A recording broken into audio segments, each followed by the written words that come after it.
با یک انرژی عالی کنار من باشید تا یک سری اطلاعات فوق‌العاده بی‌نظیر و ممکنه که برای اولین بار شنیده باشین در اختیارتون میذاریم برای پیاز. یک سری اشتباهاتی برای مصرف پیاز وجود داره. اکثر افراد مخصوصا جوان‌ترا خودشون رو محروم کردن از مصرف پیاز و توجیهشون اینه که چون پیاز باعث بوی دهان میشه من نمیخورم، یا تولید گاز و نفخ میکنه، رفلاکس به وجود میاره، من پیاز نمیخورم. هیچ توجیهی برای اینکه تو پیاز مصرف نکنی وجود نداره و تمام اینا راه داره، چاره داره. همسر من همیشه وقتی پیاز استفاده میکرد میگفت رفلاکس دارم و همین باعث شده بود هیچ وقت پیاز استفاده نکنیم. اما بهش پیشنهاد دادم حداقل پیاز بخارپز استفاده کن و چندین ماه فقط پیاز بخارپز استفاده میکرد. میگفتم به خاطر اون فوایدی که برات داره حداقل به این شکل استفاده کن. اما جالب اینجاست انگار معده‌اش دیگه سازگاری پیدا کرد، انگار دستگاه گوارش عادت میکنه به خوردن پیاز و الان سالیان سال همراه تمام غذاها خانواده ما پیاز استفاده میکنه. از موی سر گرفته تا نوک پا خوردن پیاز برات قوقا میکنه. 2 نسخه طلایی برای خانم ها و آقایون با پیاز دارم و این نسخه که برای آقایون هست برای تقویت قوای جنسی، برای زود انزالی، حتی برای کاهش اسپرم بسیار عالی جواب میده و جالب اینجاست که افرادی استفاده کردن و آزمایشاتشون بعد از مصرف پیاز فوق‌العاده بوده. اخیراً ویدیو رو گذاشتیم و یه نسخه طلایی برای خانم ها گفتیم با پیاز که مشکلات رحمی رو برطرف میکنه، فیبرو، میو، هر نوع کیست و عفونتی که تو رحم باشه از بین میبره و جالب اینجاست این نسخه باعث تقویت تخمدان ها در خانم ها هم میشه چون اختلالات هورمونی رو برطرف میکنه. خبر خوش به دستمون رسید که خانومی بعد از 12 سال باردار شدن و ایشون میگفت من باورم نمیشد، نمیتونستم باور کنم، فقط به خاطر فواید دیگهش که گفته بودین تو ویدیو من پیاز استفاده میکردم. در کمال ناباوری تست بارداری من مثبت شد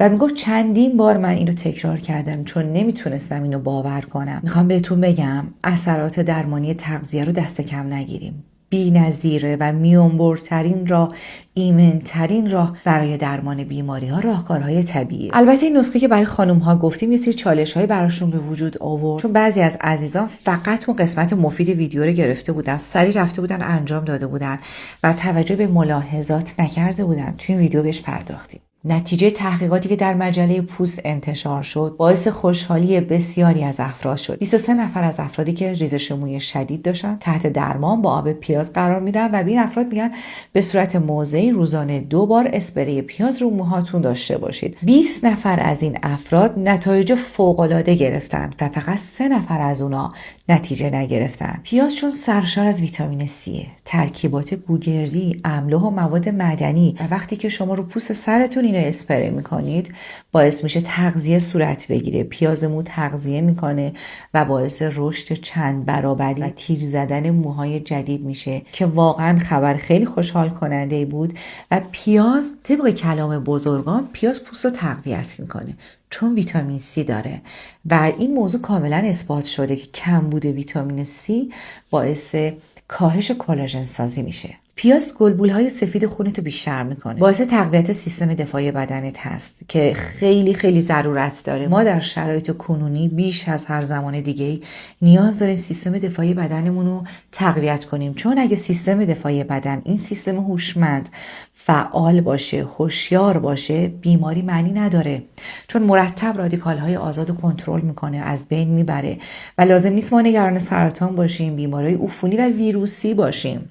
واقعا کسایی که مرتب دارن ماسک میزنن دلم میخواد برم اون ماسک از رو صورتش بردارم بهش بگم تو با این کارت فقط داری ریه‌تو ضعیف میکنی، فقط برو سیستم دفاعی بدنتو تقویت کن و این همه نگران نباش. پیاز ماهیچه‌های قلبتو تقویت میکنه. بالاترین آمار مرگ و میر در جهان به خاطر مشکلات قلبی عروقیه و اگه داری از روغن‌های ناسالم و تراریخته استفاده میکنی نیازتو به مصرف پیاز روز به روز بیشتر میشه که همراه با هر وعده غذایی باید استفاده کنی. طبق تحقیقات دانشگاه آلاباما کسانی که پیازو در رژیم غذایشون به شکل‌های مختلف میذارن به صورت قابل توجهی براشون پیشگیری میکنه از بیماری آترواسکلروز، ضعف ماهیچه‌های قلب و گرفتگی قلب و عروق و کلاً استفاده از پیاز ریسک بیماری‌های قلبی رو به شدت کاهش میده. تحقیقات دانشگاه تگزاس. البته دوستان آدرس این مقالات هم در دیسکریپشن این ویدیو هست. تحقیقات دانشگاه تگزاس این موضوع رو اثبات میکنه. کسانی که پیاز استفاده میکنن، خود این مصرف پیاز مانع از تجمع چربی در دیواره‌های رگ‌ها میشه. واقعا خبرهای خوشایندی هست. دیابتی‌های عزیز، ضعف و بیحالی یکی از اون مشکلات خیلی بزرگ دیابتی‌هاست که باعث شده راندمان کارشون خیلی بیاد پایین، باعث شده اصلا از زندگیش لذت نبره و همیشه بیحال حوصله باشه و بیشتر تایمشو دراز کشیده باشه. حتما پیاز در رژیم غذاییت بذار تا باعث ترشح انسولین طبیعی در بدنت بشه و با وجود ویتامین C و مواد گوگردی که داره به بدنت قوت بده، بهت نیرو بده و دقیقاً ضعف قوای جنسی هم یکی از اون عمده ترین مشکلات دیابتی‌های عزیز هست که به راحتی برطرف میکنه. همراه هر غذا چند پر پیاز بخور. نگران اون مشکلاتی که اول ویدیو گفتم نباشید، براش راه چاره داریم. اتفاقا پیاز مانع عفونت معده میشه و تنها کسانی نمیتونن پیاز استفاده کنن که زخم معده دارن، که اونم بهتون میگم چطور استفاده کنید. در غیر این صورت اگه شما التهاب داری، رفلاکس معده داری، خودتو محروم نکن. کسی که زخم معده داره با خوردن پیاز دچار رفلاکس معده میشه، حتما باید پیازو بخار پز کنه. چرا میگم فقط بخار پز؟ چرا نمیگم آب پز؟ چون وقتی شما پیاز آب پز میکنی بیشتر خواصش رو به اون آب میده و ما وقتی که شما بخار پز میکنین تمام خواصش رو حفظ میکنه. و اگه میخوان نتایج براتون عالی باشه، یه خورده عسل هم روش بریز و استفاده کن، چون این روش تمام عفونت‌های گلو و ریه تو رو از بین میبره. البته راهکارهای قوی‌تر دیگه هم وجود داره. میخوام از یه تجربه براتون بگم. یکی از مراجعه کننده های ما، ایشون دائما به واسطه شغلشون مأموریت‌های متعددی میرفتن. به قول گفتنی همون آب به آب میشدن. هر منطقه یک اقلیمی اون ناسازگاری که برای بدنش به وجود می اومد باعث میشد که دائما دچار سرماخوردگی بشه و بلافاصله ریه‌اش عفونت میکرد. جوری ریه‌اش عفونت میکرد که دیگه آنتیبیوتیکا روش جواب نمیدادن. یه بار بهش گفتم بیا یه کاری انجام بده و به حرف من گوش کن.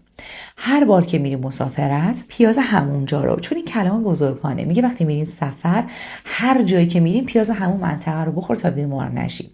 بهش گفتم هر جا میری مأموریت، پیاز همون منطقه رو تهیه کن، ظرف عسل داشته باش و روزی 1-2 بار چند پر پیاز رو بزن توی عسل و بخور. مثل اینکه نونو میزنی تو ماست میخوری. این حالتی استفاده کن. برام تعریف میکنه، میگه اشک میریزم و اینو میخورم، ولی میگه بس که برام خوب بوده با لذت این کار انجام میدم. اصلا اینجوری نیست که بگم چقدر بد خوره، چقدر بد مزه. بس که اثرات عالی برای من داشته و بدنم قوی شده، ریم قوی شده، این برای من خیلی خوب بوده، دارم انجام میدم. حتی این برای کسی که سیاه سرفه دارن جواب میده. سرفه‌های مزمن که در سر عفونت هست عالی جواب میده و بهتره بگم هر نوع عفونتی تو تنت داری از این روش استفاده کن. منتها باید یه کاری انجام بدی. وقتی معدت نیمه خالی هست استفاده کن، چون با معده خالی یه خورده باعث اذیت میشه و منجر به حالت تهوع میشه. مثلا حدود 1 ساعت از غذا گذشته باشه استفاده کنی، خیلی عالیه. یکی از اون قوی ترین و مؤثرترین و دم دستترین کاری که تو میتونی انجام بدی تا کبدتو خلاص کنی از شر این سموماتی که وجود داره، چون فیلتراسیون بدن هست کبد، و التهاب‌های طحال رو از بین ببری. خیلی از مردم همین الان دچار التهاب طحال هستن، اما طحال عضویه که خیلی دیر اون مشکلات و ناراحتیش نشون داده میشه و زمانی ما متوجه میشیم طحالمون مشکل داره که دیگه مجبوری بکنی بندازیش دور، چون جایگاه سلول‌های مرده است و بدن ما سموم اضافی رو، سلول‌هایی که کارایشون از دست دادن رو میبره اونجا ذخیره میکنه تا از روی فرصت اونا بازیافت بشن. اما خیلی وقتا چون در اثر غذاهایی که التهابزا هستن مثل سرخ کردنی‌ها، روغن‌های تراریخته، وقتی بیش از حد استفاده میکنیم این روند خیلی سریعتر اتفاق میفته و طحال پر از سموم میشه. اینجاست که پزشک مجبوره این عضو خیلی مهمو بکنه و بندازه دور. اون موقع باید بقیه اعضای بدن اون کمکاری رو جبران کنن که این باعث افت سلامتی میشه. اما پیازو وقتی که شما مرتب تو رژیم غذاییتون استفاده میکنین، روزی 1 بار یا حداقل هفته چند بار کنار غذاهات پیاز استفاده میکنی یا به همین روش‌هایی که بهتون گفتیم، مرتب انسدادهای بدنت برطرف میشه و کبد و طحالت پاکسازی میکنه. من همیشه میگم بیماری ها زمانی به وجود میاد که بدن ما التهاب به وجود اومده. یعنی التهاب زمینه به وجود آوردن بسیاری از بیماری هاست. تحقیقات دانشگاه سیدنی راجع به پیاز میگه کسایی که پیاز مصرف میکنن به صورت قابل توجهی پیاز به خاطر داشتن مواد فلاوونید دی اگه به صورت مرتب استفاده بشه مانع به وجود اومدن التهاب در بدن میشه. چقدر برف شدید شد، خیلی دوستان شدید شد. دوست داشتم میتونستم دوربین رو برگردونم ببینید.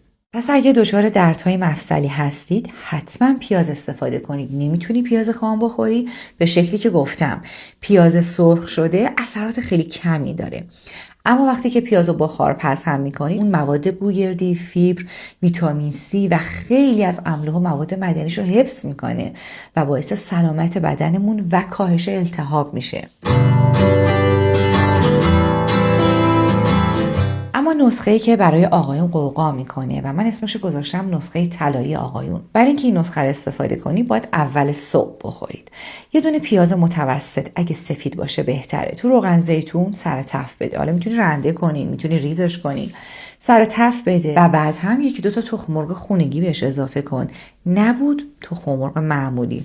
بالاخره باز هم بهتر از اینه که اضافه نکنی و هر روز صبحانه اینو میل کن. من این قولو میتونم بدم به تمام کسانی که این مشکل رو دارن به سرعت برطرف بشه تنها با استفاده با همین راهکار. البته در طول روز باید 1 لیوان آب انار یا یه دونه انار هم استفاده کنن یا اینکه ربع انار. این نسخه سرشار از ویتامین ایه. واسه بالا بردن کلسترول خونت نمیشه، واسه بالا بردن کلسترول HDL میشه که بهترین نوع کلسترول هست و اتفاقا LDL رو کاهش میده، خونسازی میکنه و به خاطر داشتن پیاز باعث میشه خونرسانی عالی به دستگاه تناسلی انجام بشه و به خاطر همین باعث تقویت قوای جنسی، برطرف کردن زود انزالی و کاهش اسپرم رو درمان میکنه. پیاز محیط رو ضد عفونی میکنه. یه دونه پیاز رو چند تا قاش کن. وقتی اعضای خانواده همه دچار سرماخوردگی هستین و نگران هستین که بهتون انتقال پیدا نکنه، قسمت‌های مختلف خونتون پیاز بذارید. پیاز این قابلیت رو داره که محیط دور و بر ضد عفونی میکنه. یکی از اون کارهایی که ما تو ایام کرونا تو دفتر انجام میدادیم به دوستان گفتم تو همه جا پیاز بذارید. چون ما ماسک استفاده نمی‌کردیم و مطمئن بودیم ماسک شرایطو بدتر میکنه چون ریه رو تضعیف میکنه. به هر حال اون کسی که بیماره فرق میکنه اون باید استفاده کنه. اما وقتی که هنوز علائم وجود نداره، وقتی تو مرتب ماسک میزنی ریت رو داغون میکنی. به خاطر همین ما با همین راهکارهای ساده هیچ کدوممون دچار کرونا نشدیم. اگه بعضی از بچه‌ها هم درگیر شدن بدون استفاده از هیچ دارو شیمیایی طی 2-3 روز مشکلشون برطرف شد. اینها معجزه راهکارهای طبیعیه. و بخور دادن ساده با پیاز هم باعث میشه خوشپوست بشی و هم که ریه رو ضد عفونی میکنه. این هم یکی دیگه از اون راهکارهای پیشگیرانه بود که ما در اون ایام انجام میدادیم. وقتی میرفتیم خونه بخور و پیاز میدادیم. مرتب دستگاه تنفسی رو ضد عفونی میکنه. پیاز برای گوش، درگیر عفونت گوشی، در صورتی که پرده گوشت دچار پارگی نشده میتونی از آب پیاز استفاده کنی. پیاز رنده کنید، آبش ازش جدا کنید، حدود 1-2 تا قطره. اگه این آب پیاز یه خورده حرارت داده باشید، یعنی یه خورده ولرم باشه، عالی تره چون نفوذ بالاتری داره. 1-2 تا قطره تو هر گوشت بچکون و اینو تکرارش کن. مثل آنتیبیوتیک ها، مثل قطره‌های گوش. صبح و ظهر و شب هر بار 1-2 تا قطره عفونت گوش از بین میبره و جرم گوش رو تخلیه میکنه. اما اگه پرده گوشت حتی اگه ذره دچار پارگی شده باشه، این روش برات خوب نیست و اینو دوستان بهتون بگم. کسی هم که پرده گوشش پاره شده باشه خب به شدت درد میکنه. خود اون درد شدید نشون میده پرده گوش آسیب دیده. در صورتی که این اتفاق براتون نیفتاده و میدونی گوش جرم داره، میدونی که عفونت داره، عفونت هم باعث درد گوش میشه، میتونی یه معاینه پزشک براتون انجام بده و با خیال راحت از این روش که بیش از 17 ساله داریم استفاده میکنیم شما هم استفاده کنید. اما خانم هایی که نسخه پیاز استفاده کرده بودن که 2 عدد میخک بود، یه دونه پیاز با 2 لیوان آب بذارید بجوشه و بعد صافش کنید و طی 2 نوبت در طول روز استفاده کنید با کمی عسل. بعضی از خانم ها دچار لکه بینی شده بودن. کسانی که دچار لکه بینی میشن ترکیب گردو و عسل استفاده کنن. یعنی گردو رو پودر کنن، بریزن داخل مقدار عسل، صورت خمیری در بیاد و روزی 1-2 تا قاشق مربا خوری ازش میل کنن. این اون عارضه رو کم میکنه. یا بعضی ممکنه به خونریزی بیفتن. به هر حال ممکنه یه سری عوارضی برای بعضیا داشته باشه. این یکی از اون راهکارهایی که بهتون کمک میکنه تا اون عوارض از بین بره. مراقب سلامتیتون باشید. خدا نگهدار.